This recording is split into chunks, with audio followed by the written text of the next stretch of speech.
ഹോട്ടലുകൾ ഉണ്ടാകും, ഇരിക്കട്ടെ. അങ്ങനെ ഈ ഓട്ടോമൻ സാമ്രാജ്യം അർമേനിയൻ ജനതയെ കാണുന്നത് പോലും പുച്ഛത്തോടു കൂടിയാണ് കണ്ടിരുന്നത്. ദുശകുനം എന്നാണ് അവർ പറഞ്ഞിരുന്നത് തന്നെ. അത് അർമേനിയൻ ജനതയുടെ ഇരുണ്ട കാലഘട്ടം എന്നാണ് അറിയപ്പെട്ടിരുന്നത്. പിന്നെ 1908 കാലഘട്ടത്തില് ഓട്ടോമൻ സാമ്രാജ്യത്വത്തിന്റെ അധികാരിയായ സുൽത്താൻ അബ്ദുൽ ഹമീദ് രണ്ടാമൻ അയാളെ പുറത്താക്കുന്നു. കേട്ടിട്ടില്ല? യുവ തുർക്കികൾ ഈ പരിഷ്കരണവാദികളാണ്. അതായത് അവര് യുവ തുർക്കികൾ എന്ന് പറഞ്ഞാൽ കുറച്ചുകൂടി തീവ്രമായ ഇസ്ലാം തലക്ക് പിടിച്ചവരാ. എന്താണോ ഇസ്ലാമിക ഗ്രന്ഥം പണ്ടത് അങ്ങനെ തന്നെ പ്രാവർത്തികമാക്കണം. ദുർനടപ്പുകാരെ എറിഞ്ഞു കൊല്ലേക്കണം, നമുക്ക് കൊന്നേക്കണം, കട്ടവന്റെ കൈ മുറിക്കണം, മതം വിട്ടവൻ പിന്നീട് ജീവിക്കണ്ട, ലോകം മുഴുവൻ മുസ്ലിങ്ങൾ മാത്രം മതി, ആ മുസ്ലിങ്ങളെ കണ്ടാൽ അപ്പോഴേ ടിക് തീർത്തേക്കണം. ഇങ്ങനെയൊക്കെയുള്ള ഒരു തീവ്ര സ്വഭാവമുള്ള ആളുകൾ അവര് ഭരണത്തിലെത്തി. വീണ്ടും ഈ അർമേനിയൻ ജനത അനുഭവിച്ചത് ഭയങ്കരമായ ദ്രോഹങ്ങളായിരുന്നു. ഇവർക്കെതിരെ ഏതാണ്ട് മനുഷ്യത്വരാഹിത്യങ്ങൾ പിറവി കൊണ്ടത് ഒരുപക്ഷെ ഇത് മുതലാണ്, യുവ തുർക്കികളുടെ വരവോടെ. അതുവരെ അർമേനിയൻ ജനത അനുഭവിച്ചിരുന്നത് ഒരുപാട് ത്യാഗമായിരുന്നു. ഓട്ടോമൻ സാമ്രാജ്യത്വത്തിന്റെ കാലഘട്ടത്തില് അവരന്നേരം മനസ്സിലാക്കിയത് ഇതാണ് ജീവിതത്തിന്റെ ഏറ്റവും വലിയ ദുരിതവും ദുരന്തവും എന്നായിരുന്നു. പിന്നീട് യുവ തുർക്കികൾ ഭരണമേറ്റപ്പോൾ ഇതായി അവരുടെ ജീവിതത്തിന്റെ ഏറ്റവും വലിയ ദുരന്തം. ഈ ഓട്ടോമൻ സാമ്രാജ്യത്വത്തെ തുർക്കി എന്ന പേരിൽ സമ്പൂർണ്ണ ഇസ്ലാമിക രാജ്യമാക്കി മാറ്റുക എന്ന ലക്ഷ്യമായിരുന്നു യുവ തുർക്കികളുടെ പിറവിക്ക് പിന്നിൽ. അങ്ങനെ അവരുടെ ആ ലക്ഷ്യത്തിലേക്ക് അടുക്കാൻ എല്ലാവരെയും ഒരുമിച്ച് ചേർത്ത് ഒരു തുർക്കിയാക്കി മാറ്റാനുള്ള ശ്രമത്തിന് വിഘാതമായത് ഈ അർമേനിയക്കാരാണ്, ഈ ക്രിസ്ത്യാനികളാണ്. അപ്പോ തൽക്കാലം അവരെ ജന്മനാട്ടിൽ നിന്നും ആട്ടി ഇറക്കാനുള്ള ഒരു പദ്ധതിയായി പിന്നീട് 1913 ഭരണ സൈനിക രംഗത്ത് യുവ തുർക്കികൾ നിർണായക ശക്തിയായി മാറിയതോടെ ദേശീയ താല്പര്യത്തിന് കൂടുതൽ പ്രാധാന്യം നൽകുന്ന പരിപാടിയിൽ നിന്നെല്ലാം ഈ അർമേനിയക്കാരെ ഒഴിവാക്കി. ഭരണ സൈനിക രംഗത്തുണ്ടായ സൈനികരെയൊക്കെ അർമേനിയക്കാരെ ജോലിയിൽ നിന്ന് ഒരു കാരണവുമില്ലാതെ പിരിച്ചുവിട്ടു. കാരണം അവര് പാടില്ല, ഇവരുടെ ലക്ഷ്യത്തിലേക്ക് എടുക്കാൻ അവർ തടസ്സമാണല്ലോ. അങ്ങനെ തീവ്ര ദേശീയവാദികളായ 3 ഭരണ നേതാക്കൾ, തുർക്കി ഭരണത്തിന്റെ അമരക്കാരായിരുന്ന 3 പേർ, അവരുടെ പേര് നിങ്ങൾ ഓർത്തു വെച്ചോ. അതായത് മുഹമ്മദ് തൊലാത്ത്, മറ്റവന്റെ പേരെന്തായിരുന്നു? അഹമ്മദ് ജുമാൻ, പിന്നെ ഇസ്മായിൽ. 3 പേര്. മുഹമ്മദ് തൊലാത്ത്, അഹമ്മദ് ജുമാൻ, ഇസ്മായിൽ അൻവർ. 3 പേര്. 1915 ഏപ്രിൽ 24 ഓട്ടോമൻ സാമ്രാജ്യത്തിലെ രഹസ്യ സൈനികർ 250-ലധികം മത അധികാരികളെയും ബുദ്ധിജീവികളെയും കൂട്ടക്കൊല ചെയ്ത് അനറ്റോളിയ എന്ന സ്ഥലത്ത് കുഴിച്ചുകൂടും. നമ്മൾ ഒരുപാട് ചരിത്രം പഠിച്ചവരല്ലേ. ഹിസ്റ്ററി ക്ലാസ്സുകളിൽ അണ്ടിക്കണ്ണും തുറന്നിരുന്ന് നമ്മൾ അങ്ങനെ പഠിച്ചു നമ്മുടെ രാജ്യത്തിന്റെ ചരിത്രം. ഒരുപാട് രാജ്യത്തിന്റെ ചരിത്രങ്ങൾ നമ്മൾ നമ്മുടെ ചരിത്ര ക്ലാസ്സുകളിൽ പഠിച്ചു. ഈ ചരിത്രം നമ്മൾ എവിടെയെങ്കിലും പഠിച്ചോ? അർമേനിയക്കാരെ കൂട്ടക്കുരുതി ചെയ്തത്, ഹിന്ദുക്കളെയും ക്രിസ്ത്യാനികളെയും മുസ്ലിങ്ങൾ വംശഹത്യ ചെയ്തത്, മലബാർ കലാപത്തിൽ യഥാർത്ഥത്തിൽ സംഭവിച്ചത് എന്താണെന്ന്, ടിപ്പു സുൽത്താനും വാരിയം കുന്നനും എന്താണ് ഈ നാടിനോട് ചെയ്തതെന്ന് എങ്ങനെ അതൊക്കെ പഠിപ്പിക്കുക? നമ്മൾ അന്ന് ആ ചരിത്രം പരീക്ഷയ്ക്കു വേണ്ടി മാത്രം പഠിച്ചു. അതിൽ നിന്നും അന്ന് നമ്മൾ ഇതൊന്നും ഉൾക്കൊണ്ടിരുന്നില്ല. അങ്ങനെ ഒരു ഭാഗത്തു നിന്ന് ഇവര് എല്ലാവരെയും തുർക്കി മുസ്ലിമാക്കാനും അതിന് തടസ്സം നിൽക്കുന്ന, അതല്ലെങ്കിൽ അതിന് പുഴുക്കുത്തായിട്ട് നിൽക്കുന്ന കുറച്ച് ക്രിസ്ത്യാനികളുണ്ട്, അവരെ ഇല്ലാതാക്കാനും തീരുമാനിച്ചു. അർമേനിയൻ വംശക്കാരുടെ വീടുകളും തകർക്കാൻ തുടങ്ങി, തീ വയ്ക്കാൻ തുടങ്ങി, അവരുടെ സ്വത്തുവകകളൊക്കെ പിടിച്ചെടുക്കാൻ തുടങ്ങി. കാരണം ഇവരുടെ അധികാരമുണ്ടല്ലോ ഇവരുടെ കയ്യില്. അവർക്ക് ഭക്ഷണം നൽകിയില്ല, കുടിവെള്ളം നൽകിയില്ല. അതൊക്കെ നിരോധിച്ചു. മനുഷ്യനായിട്ടുള്ള ഒരാളും മറ്റൊരു മനുഷ്യനോടെന്നല്ല, ഒരു ജീവി വർഗത്തോട് പോലും ചെയ്യാത്ത രൂപത്തിലുള്ള കിരാതമായ നടപടികൾ ഇവർ അഴിച്ചുവിട്ടു. ഒന്നുകിൽ ഇവർ മരിക്കാൻ തയ്യാറാകണം, അല്ലെങ്കിൽ ഇവർ മതം മാറണം, അതല്ലെങ്കിൽ ഇവർ നാട് വിട്ടു പോകണം. ആ ഗതിയിലേക്ക് ഇവരെ എത്തിച്ചു. എന്നാൽ അർമേനിയക്കാരെ ആരെങ്കിലും സഹായിക്കാൻ പാടുണ്ടോ? പാടില്ല. അത് പ്രഖ്യാപിച്ചു ഇവര് പബ്ലിക്കായിട്ട്. രഹസ്യ പോലീസുകാരെ നിയമിച്ച് ലോകത്തിന്റെ നാനാഭാഗങ്ങളിലും ഇവർ വിളംബരം പുറപ്പെടുവിച്ചു. പാടില്ല, അർമേനിയക്കാർക്ക് കൈകൊടുക്കരുത്. ഗത്യന്തരമില്ലാതെ ചെറുത്ത് നിൽപ്പിന് ശ്രമിച്ച ആളുകൾ, അവർക്ക് അധികാരികളുടെ ആയുധത്തിന് മുമ്പിൽ, അവരുടെ ക്രൂരതകൾക്ക് മുമ്പിൽ പിടിച്ചു നിൽക്കാൻ സാധിച്ചില്ല. അങ്ങനെ ഈ പ്രതിരോധിച്ച് നിന്ന, തടസ്സപ്പെടുത്താൻ നിന്ന ആളുകളെയൊക്കെ നിഷ്പ്രയാസം കൊന്നൊടുക്കി. കൂടെയുള്ള ആളുകൾ കൊല്ലപ്പെട്ട് വീഴുന്നത് കാണുമ്പോൾ ആരാണെങ്കിലും പിന്തിരിഞ്ഞു പോകും. കാരണം എല്ലാവർക്കും ജീവനിൽ ഭയമുണ്ടല്ലോ, മറ്റവർക്കൊന്നും ചെയ്യാൻ പറ്റില്ല. അങ്ങനെ രസകരമാണ് ബാക്കി കാര്യങ്ങൾ. ഇവരെ കൊണ്ടുപോകുന്നത് എവിടെയാണെന്നറിയാമോ? സിറിയൻ മരുഭൂമിയിലേക്ക്. ഇസ്ലാമിക രാഷ്ട്രമായ ക്രൂരതയിൽ ക്രൂരതകൾ മാത്രം വിളയാടിക്കൊണ്ടിരിക്കുന്ന സിറിയൻ മരുഭൂമിയിലേക്ക് ഇവിടെ നിന്നുള്ള അർമേനിയൻ ക്രിസ്ത്യാനികളെ പലായനത്തിന് നിർബന്ധിക്കുകയാണ്. 1000 മൈൽ അകലെയുള്ള ദുരിതയാത്രക്കിടയിൽ 10,000 വൃദ്ധന്മാരും കുട്ടികളും സ്ത്രീകളും ഗർഭിണികളും രോഗികളും ഒക്കെ വെള്ളം കിട്ടാതെ, ഭക്ഷണം കിട്ടാതെ, വിശ്രമം കിട്ടാതെ, ഉറ്റവരും ഉടയവരും ഒക്കെ മരിച്ചു വീഴുന്നത് കണ്ട് സൈനികരുടെ അക്രമത്തിന് ഇരയായി മരിച്ചു. ലക്ഷ്യത്തിലേക്ക് എത്താൻ കഴിഞ്ഞില്ല. കാരണം പോകുന്നത് എവിടേക്കാണെന്ന് അവർക്കറിയാം. ഇനി ഇവിടെ അനുഭവിച്ചതിനേക്കാൾ എത്രയോ വലിയ ദുരിതവും ദുരന്തവുമാണ് തങ്ങളെ കാത്തിരിക്കുന്നത് എന്നവർക്ക് അറിയാം. മരണമാണ് നല്ലത് എന്ന് ഒരുപക്ഷെ അവരും ചിന്തിച്ചിട്ടുണ്ടാവാം. 10 ലക്ഷം മുതൽ 15 ലക്ഷം വരെ ആളുകൾക്ക് ജീവൻ നഷ്ടപ്പെട്ടു എന്നാണ് ഐക്യരാഷ്ട്രസഭയുടെ ഔദ്യോഗികമായ കണക്കെങ്കിൽ അതിലും എത്രയോ മേലെയാണ് നഷ്ടപ്പെട്ട ജീവനുകളുടെ കണക്കുകൾ. ലോകം മുഴുവനും പ്രതിഷേധം കത്തി.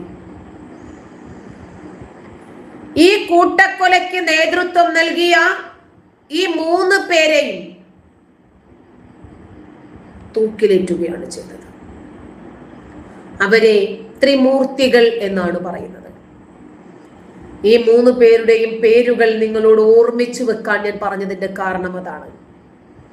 മുഹമ്മദ് തൊലാത്ത്, മുഹമ്മദ് ജുമാൻ, ഇസ്മായിൽ അൻവർ. ഈ 3 ഭരണാധികാരികളും മനുഷ്യനോട് ചെയ്യാൻ പാടില്ലാത്ത ക്രൂരതയാണ് അവർ ചെയ്തത്. ജീവനുള്ള ഒരു ജീവിയോടും ഒരാളും ഒരിക്കലും ചെയ്യാൻ പാടില്ലാത്ത ക്രൂരതകൾ. എന്തുകൊണ്ടാണ്? മുസ്ലിം അല്ലാതായി പോയതുകൊണ്ട്. അപ്പൊ നമ്മളൊന്നും ആഗ്രഹിച്ചിട്ടല്ലല്ലോ നമ്മളാരും മുസ്ലിം ആയത്. നമ്മൾ ആഗ്രഹിച്ചത് കൊണ്ടല്ലല്ലോ നമ്മൾ ഹിന്ദുവും ക്രിസ്ത്യാനിയുമായത്. പക്ഷേ ഞാൻ ആഗ്രഹിച്ചിട്ടാണ് മതരഹിതയായത്.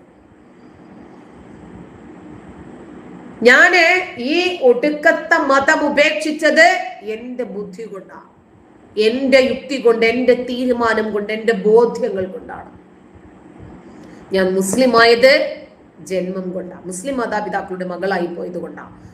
അതാണ് ബിൽ ഗേറ്റ്സ് പറഞ്ഞതുപോലെ, ദരിദ്രനായി ജനിക്കുന്നു എന്നത് നിന്റെ തെറ്റല്ല.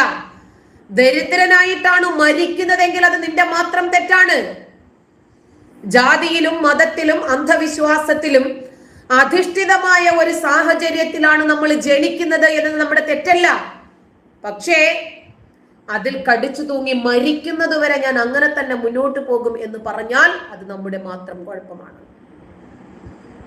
ഇതുപോലെ ഇത്തരം വംശഹത്യകളെ സംബന്ധിച്ച് നമ്മൾ പഠിക്കണം. എന്താണോ ഒരു കാര്യം നമ്മൾ അറിയരുത് എന്നൊരു വിഭാഗം ആളുകൾ വിചാരിക്കുന്നത്, അവിടെ നമ്മൾ ഇരച്ചു കയറണം എന്നുള്ള ആശയക്കാരിയാണ് ഞാൻ. എന്തുകൊണ്ടാണ് പാടില്ല എന്ന് പറയുന്നത്? ചെറിയ പ്രായം മുതൽ ഇസ്ലാമിനെ കുറിച്ച് മാത്രം പഠിച്ചാൽ മതി. ഹിന്ദുക്കളെ പാടില്ല, പൊട്ട് പാടില്ല. ബൈബിള് വേണ്ട. അങ്ങനെ ഭയപ്പെട്ട് കുട്ടികൾ നമുക്കതൊക്കെ വായിക്കാൻ അവസരം കിട്ടുവാണ്. ഇവിടെ മഞ്ചേരിയില് ഫാദർ അലവി അച്ഛനുണ്ട്, ഞങ്ങളുടെ സുഹൃത്താണ്. ചെറിയ പ്രായത്തിൽ ബൈബിള് വായിച്ചതിന്റെ പേരില് മൗലവിയായിട്ടുള്ള വാപ്പ അട്ടിച്ച് ഒതുക്കി കളഞ്ഞു. ഇപ്പോഴും അദ്ദേഹത്തിന് ഒരു കാലില്ല. സർജറി പോലും ചെയ്യാൻ പറ്റാത്ത ചെറിയ കുട്ടി അട്ടിച്ചെടുത്ത് വാഴത്തോട്ടിൽ എറിഞ്ഞു, ചാവുട്ടി. ഒടുവില് അദ്ദേഹം ചിന്തിച്ചു, എന്താ ബൈബിള് വായിച്ചാ കുഴപ്പം. അദ്ദേഹം അങ്ങനെ ബുക്കിന്റെ അകത്തൊക്കെ, പുസ്തകത്തിന്റെ അകത്തൊക്കെ ബൈബിള് വെച്ച് വായിക്കാൻ മനസ്സിലായ. ചെയ്യരുത് എന്ന് പറഞ്ഞപ്പോൾ അത് ചെയ്യാൻ ഒരു ടെൻഡൻസി ഉണ്ടായി. നമ്മൾ പലപ്പോഴും ഒരു വീഡിയോ കണ്ടിട്ടുണ്ട്, അല്ലാതെ വൈറലായ വീഡിയോ ആണ്.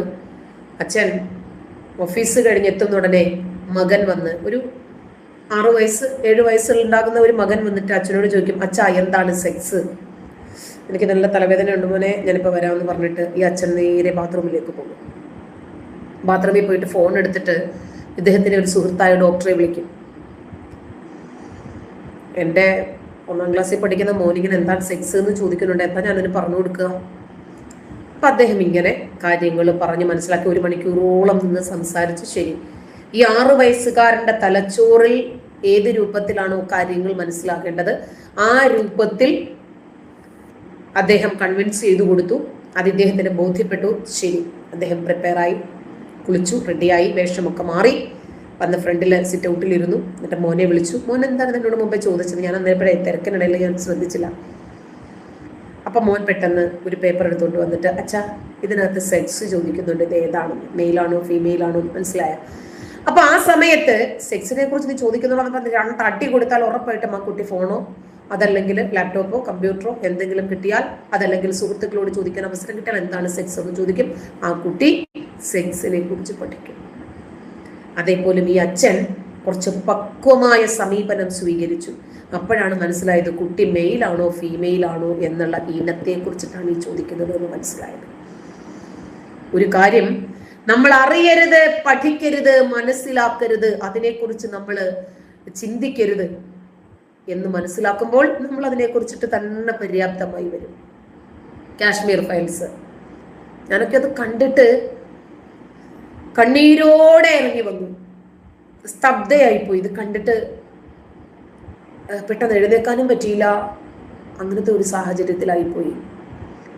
അയൽക്കാരൻ കണ്ണ് കാണിച്ചു കൊടുക്കുക, അവൻ വീട്ടിനകത്തുണ്ട് എന്ന്, അരിപ്പാത്രത്തിനകത്തുണ്ട് എന്ന്. ഞാൻ അരിപ്പാത്രത്തിനകത്ത് വെച്ച് തീവ്രവാദികൾ ഒരു മനുഷ്യന്റെ ശരീരം ചായ അരിപ്പ് പോലെ അരിപ്പയാക്കി കളഞ്ഞു. എന്തിന്റെ പേരിലാ? മുസ്ലിം അല്ലാത്തതുകൊണ്ട്, ഹിന്ദുവായി പോയി എന്നതിന്റെ കാരണത്താൽ. ഒരു കൊലപാതക ദൃശ്യമുണ്ട് കേട്ടോ, സഹിക്കാൻ പറ്റില്ല. ആ ചോര ഇങ്ങനെ ആ അരിപ്പാട്ടക്കകത്ത് അവൻ കയറിയിരിക്കും. ആ സമയത്ത് അരിയൊക്കെ പുറത്തോട്ട് പോകും. ഒരു വെടി വെച്ചാൽ തന്നെ തീരും.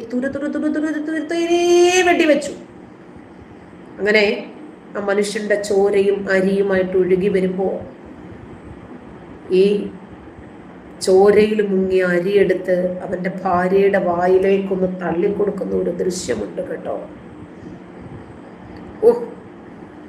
സഹിക്കാൻ കഴിയില്ല. ഈ രക്തത്തിൽ നിന്ന് അരി വാരിയെടുത്ത് ഈ മനുഷ്യന്റെ ഭാര്യയെ കൊണ്ടും കുഞ്ഞിനെ കൊണ്ടും തീറ്റിപ്പിക്കുന്ന ഒരു ദൃശ്യമുണ്ട്. മനുഷ്യന് പറ്റുമോ ഇങ്ങനെയൊക്കെ ആകാനെന്ന് ചിന്തിച്ചു പോകും നമ്മള്. ഒത്തിരി ആയിട്ടില്ല, 10, 32, 33 വർഷങ്ങൾക്ക് മുമ്പുള്ള സംഭവങ്ങളാണ് ഇതൊക്കെ. 300, 400 വർഷങ്ങളൊന്നും ആയിട്ടില്ല ആ ദൃശ്യങ്ങൾക്കൊക്കെ കാലയളവ്. 1990-കളില്. അപ്പൊ എത്ര വർഷമായി? 24, 34, 10, 24, 34 വർഷം. 1990 30 മാർച്ച് 19 ഈ ദാരുണമായ സംഭവം കാശ്മീരില് ഈ ഭീകരർ നടത്തുക, ഈ തീവ്രവാദികൾ നടത്തുക. ആരാ ഉറ്റുകൊടുക്കുന്നേ? അതുവരെ ചങ്കായി നടന്ന മുസ്ലിം സുഹൃത്ത്, അയൽക്കാരൻ, ചിരകാല സുഹൃത്ത് കണ്ണുകൊണ്ട് കാണിച്ചു കൊടുക്കുക, അവനെ തൊണ്ടറാ തീർത്തോടാ. അയാൾ എന്ത് ചെയ്തിട്ടാ? ഇയാളെ ദ്രോഹിച്ചിട്ടാ? അല്ല, മതമാണ് ഇവിടെ വർക്കൗട്ടായത്. മനുഷ്യത്വം മാറി നിന്നു. ഇവൻ ഹിന്ദുവായി പോയി. വെട്ടാൻ വന്നവൻ മുറിയനുമാണ്. മനസ്സിലാക്കണം. അന്ന് ആ അരി വായിൽ വെച്ചു കൊടുത്ത മനുഷ്യന്റെ ചിത്രങ്ങള് സോഷ്യൽ മീഡിയയിലുണ്ട്. നടന്ന സംഭവമാണിത്. ഇത് നമ്മുടെ നാട്ടില് നടന്ന സംഭവമാണ്. ഒരു മിനിറ്റ്.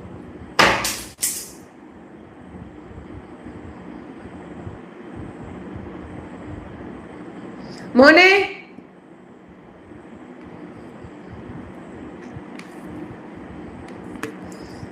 ആരോ വന്നിട്ടുണ്ട്, അറിയാൻ പറ്റുന്നില്ല. മോനെ താത്തി വിളിക്കുന്നു, വേഗം ഈ ഫോൺ എടുത്ത് താത്തി വിളിക്ക്. പോയിക്കോ, ഡോർ അടച്ചു. അപ്പോ ഒരു മനുഷ്യനോട് ചെയ്യാൻ കഴിയാവുന്നതില് ഏറ്റവും വലിയ ക്രൂരത ചെയ്ത മനുഷ്യൻ ആർക്കെങ്കിലും പറ്റുമോ ഇങ്ങനെയൊക്കെ ചെയ്യാൻ? അന്ന് ആ മനുഷ്യന് 41 വയസ്സുണ്ടായിരുന്നു പ്രായം. ബാലകൃഷ്ണൻ ഗഞ്ചു. നിങ്ങള് പ്ലാറ്റ്ഫോമില് ഏതെങ്കിലും ഗൂഗിളിൽ അടിച്ചു നോക്കിയാൽ നിങ്ങൾക്ക് കിട്ടും ആ മനുഷ്യന്റെ ചരിത്രം എന്താണെന്ന്. ബാലകൃഷ്ണൻ ഗഞ്ചു ഒരു എഞ്ചിനീയർ ആയിരുന്നു അദ്ദേഹം. ഈ കർഫ്യൂവിന് ചെറിയ രൂപത്തില് ഒരു ഇളവ് കിട്ടിയ സമയത്ത് അദ്ദേഹം വീട്ടിലോട്ട് വന്നതാ. അദ്ദേഹത്തെ പിന്തുടർന്ന് തീവ്രവാദികൾ വന്നു. അദ്ദേഹത്തെ പിന്തുടർന്ന തീവ്രവാദികളിൽ നിന്ന് രക്ഷപ്പെടാൻ വേണ്ടി വീടിന്റെ 3-ാം നിലയിലേക്ക് കയറി അരിപ്പാത്രത്തിൽ ഒളിച്ചിരുന്നു.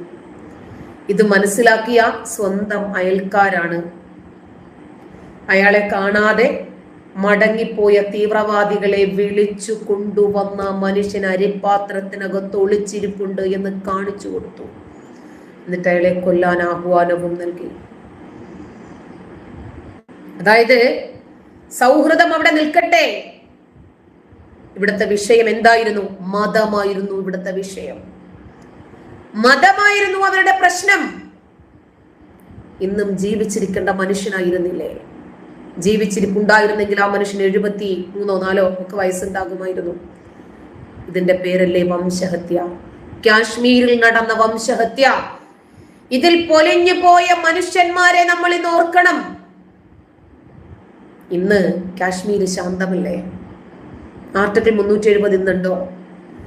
പേടിച്ചോടിപ്പോയ കാശ്മീരികൾ ഇന്നുണ്ടോ? തിരിച്ചെത്തി. അവരുടെ തലമുറകളും തിരിച്ചു വന്നു. മനസ്സിലായില്ലേ? ഒരു രാജ്യത്ത് എങ്ങനെയാണ് സമാധാനം പുനഃസ്ഥാപിക്കപ്പെടുന്നത് എന്ന് നമ്മൾ അറിയണം. ഇത്തരം വസ്തുതകളെ എത്ര കാലം നമുക്ക് ഒളിപ്പിച്ചു വെക്കാൻ കഴിയും? ലോകത്താരും അറിയാതെ. ഇങ്ങനെ നമ്മുടെ നാട്ടിൽ ഹിന്ദു ക്രിസ്ത്യൻ കൂട്ടക്കുരുതികൾ നടന്നിട്ടുണ്ട്. ഇതിന്റെ പേരാണ് വംശഹത്യ. ഇതിനെ സംബന്ധിച്ച് പറയാതെ, ഇതിനെ സംബന്ധിച്ച് ചർച്ച ചെയ്യാതെ ഇവിടെ മുസ്ലിങ്ങൾ എന്തോ വലിയ പ്രശ്നത്തിലാണെന്നും അവർക്ക് ജീവിക്കാൻ കഴിയില്ല എന്നും പറയുന്ന ഒരു പ്രതീതി ഉണ്ടല്ലോ. കുറച്ചാളുകളെങ്കിലും ഇതൊന്നും മനസ്സിലാക്കണമെന്ന താല്പര്യത്തോടു കൂടിയ ജീവൻ പണയം വെച്ചിട്ടാണെങ്കിലും ശരി ഇത് ഞാൻ വിളിച്ചു പറയുന്നത് നിങ്ങളോട്. ഈ സത്യം ജനങ്ങളൊന്ന് അറിയണ്ടേ, ഒന്ന് മനസ്സിലാക്കണ്ടേ? അതുകൊണ്ട് ഇതിന്റെ ബാക്കി ഭാഗവും ഞാൻ നിങ്ങൾക്ക് പറഞ്ഞു തരും. ഇത് മാത്രമല്ല വംശഹത്യ. വംശഹത്യകൾ ഒരുപാടുണ്ടായിട്ടുണ്ട് ചരിത്രങ്ങളിൽ. സമയം കിട്ടുമ്പോൾ ഓരോ എപ്പിസോഡ് വീതം നമ്മൾ പഠിക്കാതിരുന്ന, നമ്മൾ മനസ്സിലാക്കാതിരുന്ന, നമ്മൾ മനസ്സിലാക്കരുത് എന്നൊരു വിഭാഗം ആളുകൾ ആഗ്രഹിച്ച ആ ചരിത്രങ്ങൾ നമുക്ക് തുറക്കണം, നമുക്ക് പഠിക്കണം. നമ്മുടെ മക്കൾക്ക് ഈ രാജ്യത്തിന്റെ യഥാർത്ഥ ചരിത്രം പഠിപ്പിച്ചു കൊടുക്കണം. ജീവനുള്ളിടത്തോളം ആ സത്യം പറയാൻ തന്നെയാണ് എന്റെയും തീരുമാനം. നിങ്ങളൊപ്പം ഉണ്ടാകും എന്ന വിശ്വാസത്തോടെ ഇന്നത്തെ ലൈവ് ഇവിടെ പൂർണ്ണമാകുന്നു. നന്ദി.